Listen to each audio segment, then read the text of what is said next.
सुनना चाहते हैं और भक्त की कथा भगवान सुनना चाहते हैं। इसलिए भाई अभी तक हम लोग भक्त लोग भगवान की कथा सुन रहे थे, अब भगवान एक भक्त की कथा सुन रहे हैं। आपने पहले भी सुनी है, मैं याद दिला दूं, फिर याद आ जाएगी जब सुनेंगे तो। सामान्य लोगों को भी भगवान मिले हैं निर्मलता के कारण, मन की पवित्रता के कारण।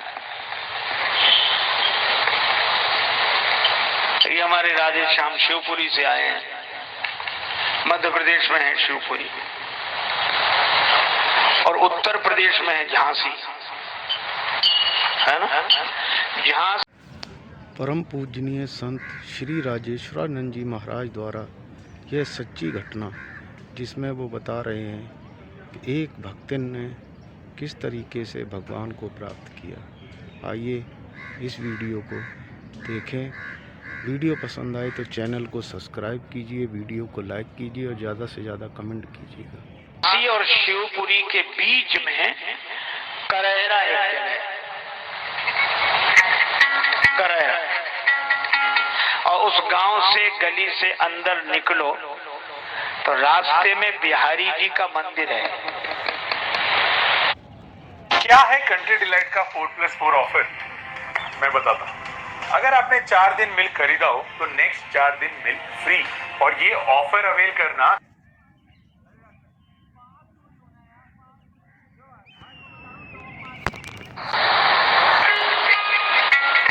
प्रामाणिक बात बता रहा, बिहारी जी का मंदिर अभी भी है, और बिहारी जी के मंदिर के ठीक बगल में एक मकान है जो जीर्ण हो गया है। एक महात्मा ने महंत जी से पूछा कि इसकी कथा क्या है, तो उन्होंने अपनी पीढ़ियों पहले वाली बात बताई। ये बात उन दिनों की है जब बिहारी जी के महंत थे श्री रज्जबदास जी महाराज।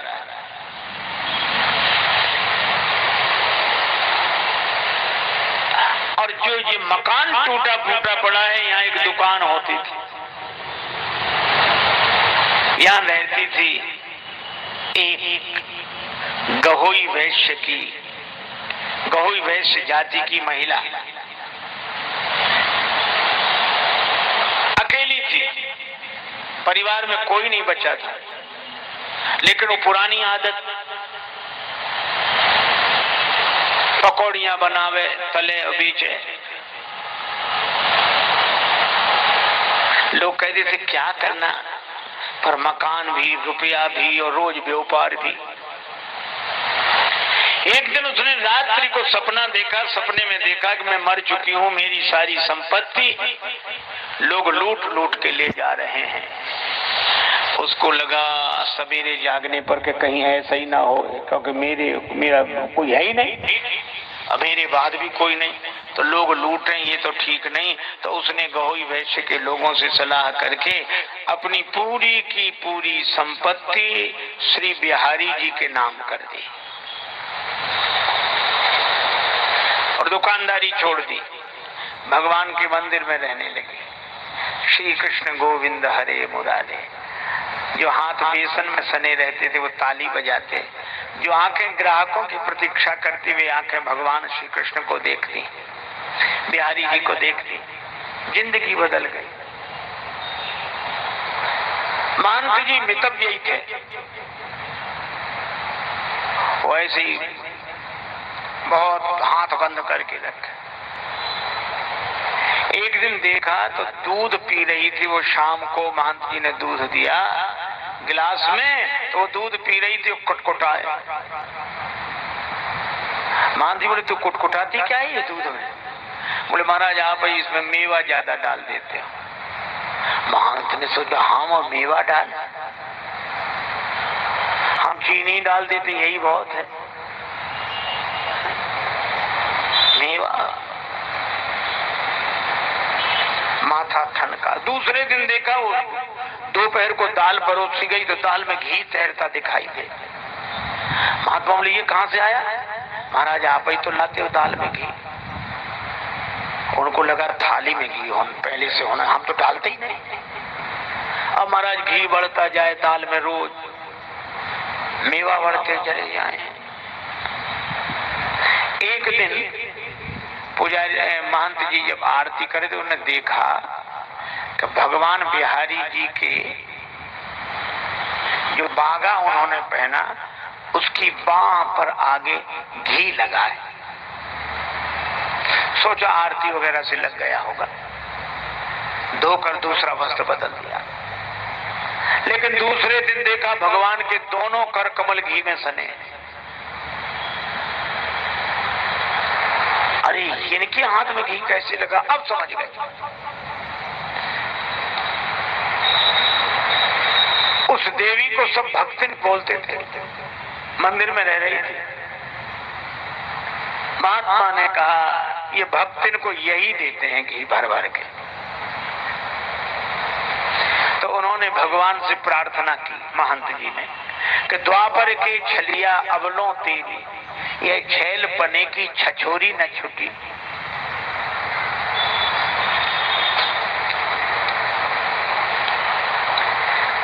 काऊ को काम बने बिगड़े ब्रजराज, तेरी बरजोरी न छुटी। और ग्वाल सिंहासन पे पुजके भयो ठाकुर हूं पे ठगोरी न छुटी।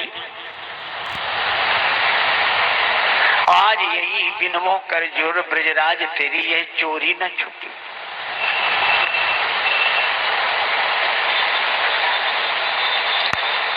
तुम्हारी चोरी की आदत गई नहीं। अरे मैं इसलिए थोड़ा ही करता हूं कि किसी को न दूं, लेकिन चीज रहेगी तो मौके पर काम आएगी, महात्मा आएंगे, जमात आएगी, खिलाएंगे पिलाएंगे। अब रोज खर्च कर लो तो इसलिए मैं, इसलिए आप ऐसा न करो।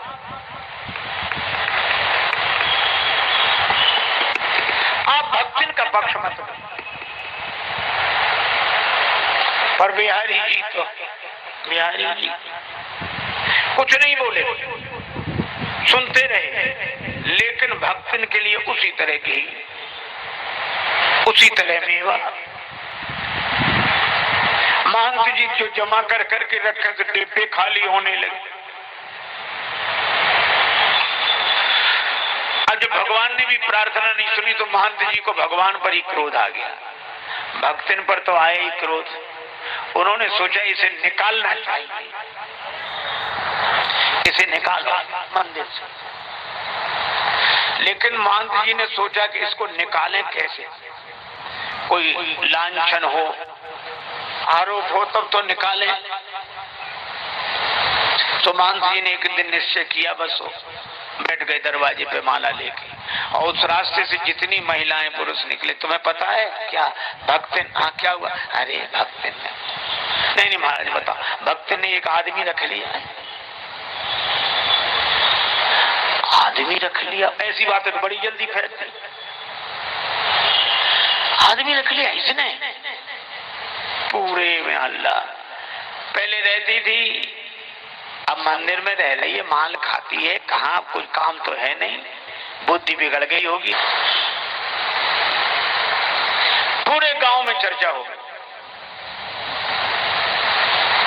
अब भक्तिन जहां से निकले तो औरतें देख के मुस्कुराएं और थूकें।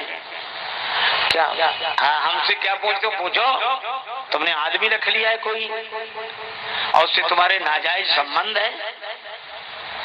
आप तो कांप गई कि हे भगवान। कौन कह रहा था? महंत जी। और महंत जी के नाम से जो चर्चा हुई, बड़े परेशान। तो उस दिन भक्तिन मंदिर नहीं गई। उस दिन भक्तिन मंदिर नहीं गई, सीधे अपने गहोई समाज के वैश्यों के घर गई। कहा मैंने जो बिहारी जी को सौंप दिया है धन संपत्ति, मैं वापस नहीं चाहती, लेकिन महंत जी मुझे कलंक लगा रहे हैं। आप लोग पंचायत करके मुझे निष्कलंक बनाओ, मैं अपना भीख मांग कर गुजर कर लूंगी, मंदिर में नहीं रहूंगी। वैश्यों ने सोचा कि नहीं, हमारी समाज की बात है, ये घर में ही, हम ऐसी क्या बात थी, चलो। सब समाज इकट्ठा होकर गया। अब महंत जी ने देखा कि बड़ी भीड़ चली आ रही, कि आज कोई उत्सव भी नहीं, कुछ नहीं, इतनी भीड़ काहे को आ रही है। अब पीछे देखा सो भक्तिन, समझ गई यही लेकर आई सबको, उत्तर देने के लिए तैयार हो गए। लोग सलाह कर रहे थे अगर भक्तिन की गलती तो उसे मंदिर से निकाल देंगे, और नहीं गलती तो महंत जी से कहेंगे कि आपको ऐसा नहीं कहना चाहिए। पर जैसे ही आए, लोगों ने कुछ कहते उसके पहले ही महंत जी ने कहा, भोजन में नित्य घृत उठा स्वकरसों लेत। भगवान भोजन के समय अपने हाथ से घी उठा लेते हैं। भोजन में नित्य घृत उठा स्वकरसों लेत, और भर भर देत, या भगतिन की थारी जू। लोग समझे नहीं। मंदिर में मेवा के पात्र सब रीते पड़े, कैसे रहेगी बात बीते पे हमारी जू।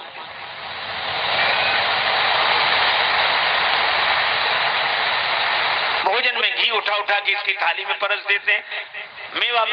मेवा के सब पात्र रीते पड़े हैं, तो ये कहो कि चोरी करती है, पर आपने दूसरा कलंक लगाया। महंत जी बोले ये चोर नहीं है, पर जो दूसरा कलंक लगाया सो चोरी नहीं करती है, सच्ची ईमानदार। और या के भक्ति भाव पे हम हूं बलिहारी जू। फिर आपने जो कलंक लगाया कि उसने कोई आदमी रख लिया, कोई पति रख लिया, अवैध संबंध है, सो महंत जी बोले कैसे प्रतीत अब विनीत जू करावे, हम पति हैं बनाए या भक्तिन ने बिहारी जू। बिहारी जी को अपने बस में कर लिया, वही इसके पीछे पीछे लगे फिरते। तो हम क्या गलत कह रहे हैं? बिहारी जी हमारी सुनते नहीं, उन्हीं से पूछो। उन्होंने तो जिंदगी भर गोपियां तारी हैं, सो इस गोपी को का सहयोग करने लगे। लोग आए थे, भक्तिन देव निकाल, पर ठगे गए यही ठौर पे भयो और ही हाल। सबके आंखों में आंसू थे। उन्होंने कहा कि बाबा अब भक्तिन की चिंता आप न करें, हमारे इतने परिवार हैं, ये जिस परिवार में पहुंच जाएगी वहां के लोग इसे भोजन करा के अपने को धन्य मानेंगे। जिसका भगवान से नाता हो, ये झूठा कलंक ही सही। नारो सजनी अनमनी भरऊ न नीर ससंक, और बड़े भाग नंदलाल संग झूठो ही लगत कलंक। ठीक है महाराज, प्रणाम। भक्तिन बोली अब मैं नहीं जाऊंगी, यहीं हूं। दोपहर को भोजन के लिए महंत जी आए लेकर, मना कर दिया, मेरा स्वास्थ्य ठीक नहीं, भोजन। हाँ काहे को करेगी, हमारा भोजन कल से तो तेरा सेठों के यहाँ, बड़ों बड़े सेठों के यहाँ निमंत्रण है। शाम को दूध लेकर आए, नहीं पिया।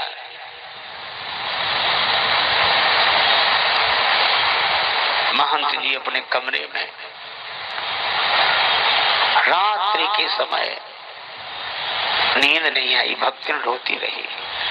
और 3 बजे के बाद रहा नहीं गया, जब सब सो रहे थे,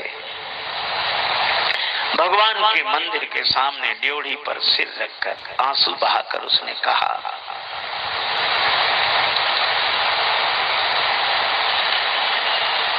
नाथ को नाम कियो बदनाम, मुझे बदनाम नहीं देते, संसार के किसी आदमी का नाम लगाते।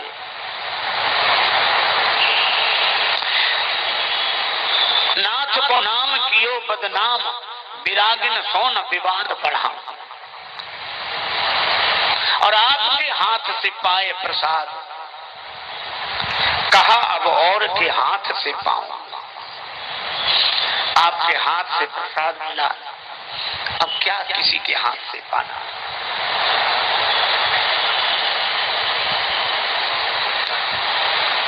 ऐसा कहकर भक्तिन ने जैसे ही अपना सिर रखा, अचानक बड़ा तीव्र प्रकाश हुआ।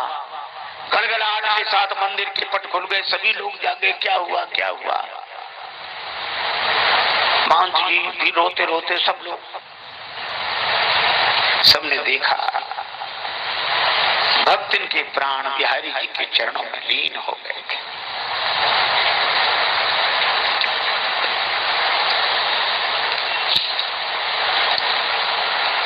सब चारों तरफ हल्ला मचा, करेरा नगर के लोग आए, सब उसको लेकर गए। वहां एक नदी है करेरा, महुअर या कुछ महुअर नदी, उस नदी के किनारे उसका दाह संस्कार हुआ, वहीं उसकी समाधि बनी। महंत श्री रज्जवदास जी जब तक उस मंदिर में रहे, नियम था भगवान की आरती करने के बाद छत पर चले जाते और छत पर उस समाधि दिखाई देती थी, छत पर से उस समाधि की आरती उतारते थे। आज भी वो करेरा गांव है, आज भी बिहारी जी का मंदिर है, बगल में वो खंडहर है। लेकिन भगवान की लीला ऐसे ही भक्तों के साथ होती है। निर्मल मन जन सो मोहि पावा, वह और कुछ नहीं बनी, साधु नहीं बनी, स्वामी जी नहीं बनी, महात्मा नहीं बनी, वह तो राम जी की बनी, बिहारी जी की बनी।